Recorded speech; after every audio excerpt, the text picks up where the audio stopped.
అనుకోని ఎవరికి ఏం కావాలో అది నీ గురించి అనుకోని, ఎవరన్నా ఒక పర్సన్ వచ్చి నీ గురించి వాళ్ళు ఇది చెప్పారు, లేదంటే నీ గురించి వాళ్ళు ఇలా అనుకుంటున్నారు, లేదంటే నీ గురించి నాకు ఒక విషయం తెలిసింది, ఇదంట కదా, అదంట కదా, ఇలా అంట కదా, అలా అంట కదా అని అంటే వాళ్ళకి క్లియర్ గా నువ్వు చెప్పే అవును అనుకోని, దానికి ఇంకొంచెం యాడ్ చేసుకుని కూడా నువ్వు కూడా అనుకో, ప్రాబ్లమే లేదు.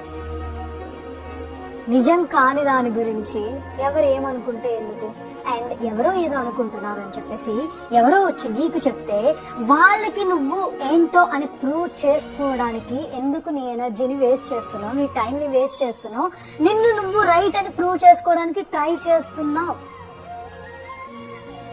నిన్ను నమ్మలేని మనుషులకి, నువ్వేంటో తెలియని మనుషులకి నువ్వేంటో చెప్పడమే వేస్ట్. ఎవరు ఏదన్నా అనుకోని అలాంటి అనుకునే మనుషులకి నువ్వు దూరంగా ఉండంతే.